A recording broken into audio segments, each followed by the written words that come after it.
John, like, cut its hair, because I'm sick and tired of that shaggy mass. Agreed. I heard Annie was thinking about dyeing hers. Speaking of dyeing, is that a hospital? Wait, what? 911,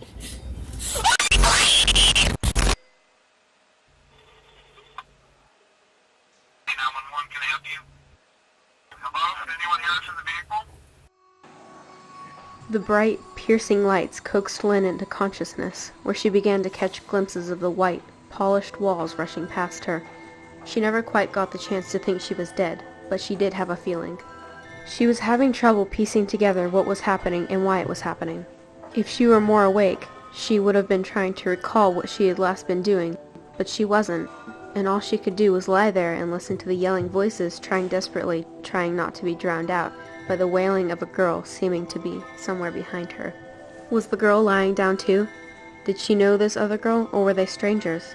Where were they going so quickly, and who was taking them there?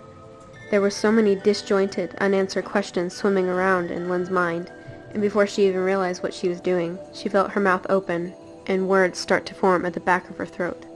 Who? She heard herself whisper. No one seemed to say her name, and she couldn't recognize anything else anyone was saying. Were they speaking in a different language, or was she just still too out of it?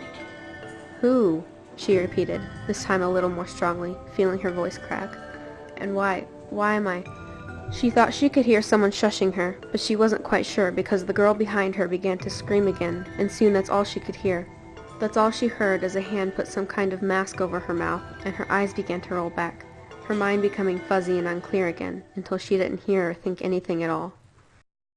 When she came in, the nurse's grim expression disintegrated any remaining hope between the girls. I'm sorry, but there isn't much we can do for you except make you comfortable until you, well, she hesitated, die. There was silence, then a quiet, scratchy, what? There's major internal bleeding, and we don't have any donors. You will most likely die in the next hour, the nurse answered. Your friend has suffered severe cranial damage and will most likely be dead in an hour or so. No, Lynn whispered. However, the nurse said, making the girls perk up, you can use Lynn's organs so that you might live. No, Marie yelled, wincing. Marie, I need you to listen to me, the nurse tried. Lynn is going to die, so if you want to live, you'll have to let us transplant her organs into you. Please calm down. What the hell is wrong with you? I'm not doing it, that's... Marie cut off. Her body began to shake violently, her eyes rolling wildly, and her mouth beginning to froth. She's seizing, the nurse yelled over the rapid beeping of Marie's monitor. 4 doctors rushed in to help the nurse. 2 doctors and the nurse held Marie down while another doctor hooked her up to an IV drip. When Marie stopped seizing, one of the doctors lifted up Marie's gown to reveal her pregnant-looking belly. She pressed her hands to it and gasped. Her abdomen is rigid. Her kidneys are failing and she needs an emergent transplant. We need to take her... The doctor was cut off by the wail of Lynn's monitor that signaled heart failure. 2 doctors rushed over to Lynn, one pressing the code blue button on the wall, then joined the other, who was performing CPR. She unhooked Lynn from the many machines she was hooked up to and said, "We need to take them both to the OR." The pressure in the room seemed to lift as both girls were wheeled out of the room. A perfect scene would be 2 girls being operated in the same room, right next to each other, together until the end.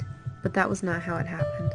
They were in 2 separate operating rooms, 2 floors apart. They were hooked up to all the necessary machines before having eye drops pinched into the corner of their right eye.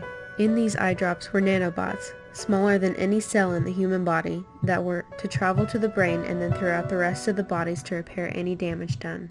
It was the meninges and skull for Lynn, and the kidney, lungs, and ribs for Marie. It would take months for the nanobots to do their jobs, and even longer for the 2 to fully recover. It may be well over a year before the 2 would be well enough to escape that hospital, that is if the nanobots even worked at all. The only ones the hospital had left available were those that one doctor in particular had been working on in her spare time. See, in that time, the advanced virtual reality, or AVR, race was raging throughout the world, everyone fighting to be the first to perfect the technology. These girls had no chance of surviving if nanobots weren't used. These doctors hadn't performed a manual surgery in years, and trying to disable the AVR function beforehand brought forth a high risk of the nanobots becoming unusable altogether. So, their best bet was to use the nanobots coded to project the AVR into the mind along with the other repair functions, and they did just that. Still in development. These words, in yellow, blinked slowly over the usual blackness of a dreamless sleep, except, now that she was seeing this, wouldn't that mean Marie was dreaming? Would this be a lucid dream now that Marie was aware it was a dream? Or was it something else entirely? She was unsure of the answer. Then, something else came into view. Blocks, it looked like, were being stacked upon each other until a large, bare, white room was around her, and before she could take a step forward, pixelated pictures of scenery came into view, one on each wall. It seemed as though they were all out of focus, like they needed another second to render, but they never did. They stayed blurry and pixelated as Marie started to approach the one she was facing, the one of the mountains. She looked down as she stepped and noticed that she was wearing white, unbranded tennis shoes and straight white cotton pants. This made her check what kind of shirt she was wearing. It was white, short-sleeved shirt made of the same material. It all reminded her of hospital scrubs, which reminded her why she was asleep. If she was asleep, what had happened to her and Lynn. Lynn. Having thought of her friend, Marie instinctively looked around the room, catching a glimpse of the short, red curly hair she knew so well resting on a pair of shoulders covered in the same shirt hers were. A grin stretched across her face as she began to run to the girl, eager to talk to her one more time before one or both of them died, like the nurse told them they would. Just as she was reaching out her hand to touch Lynn's shoulder, small pixels of Lynn's head began to go missing before quickly being replaced again, almost like a glitch. This made Marie hesitate, her hand hovering over her friend's shoulder until Lynn turned around and met Marie on her own. "Marie," she called out. "You're here too." There was a pause as she looked around. "And where is that exactly? But more importantly, are you okay?" Marie couldn't get what she just saw out of her head, and in return took a moment to respond. Yeah, She shook her head to try and clear it. "Yeah. Are you okay though?" "Of course I'm alright." "That's good to hear." The two then proceeded to look at the room, at the different pictures. There was one of mountains, one of a forest, one of a field of flowers, and one of a large city. At first, they were confused as to why the pictures were there. Marie thought that they might just be there as some sort of comfort, if they were going to be trapped in that room.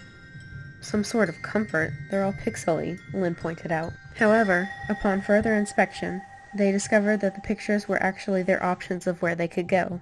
They didn't walk through a portal or teleport to get to the city. It was more like what happened when the White Room first appeared. After what was already around them derezzed, the city was built, starting from unsaturated blocks until it cleared up into a whole city.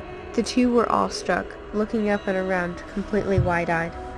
They began to explore the city with equal amounts of excitement and caution. As they walked down the street, below the buildings so high they seemed to touch the sky, Lynn couldn't help but notice something wrong. As they continued through the city, it was subtle, but certainly noticeable.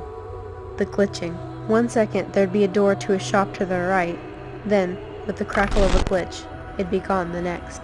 They were seeming to spread from one thing to another, and occasionally, one of the girls would get caught in one, if only for a second. But then whatever part of them that got caught would glitch on its own for almost a minute afterwards. This was enough to chill them to the bone. "Hey, Riley, come take a look at this," a doctor sitting at a computer said tentatively. Riley peered over the other's shoulder at the MRI scans of Lynn's brain on the computer. There were several unusual dark patches on the picture. "What do you think that is?" the other doctor started as two more burst into the room.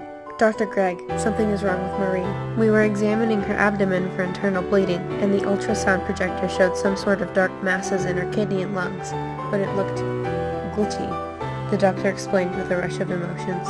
He glanced at the computer screen and said, "Oh, it looks like it's happened to Lynn too." "It's the nanobots?" Riley asked worriedly.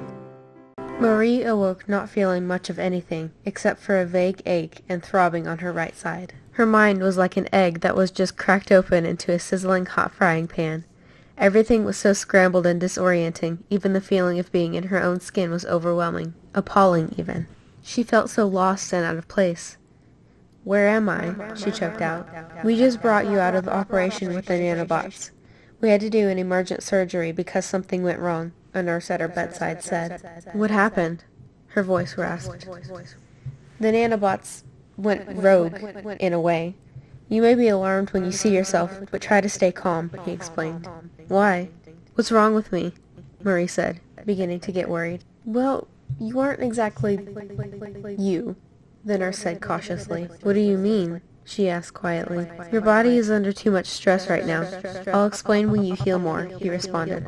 No, forget that. Tell me where Lynn is. Is she okay?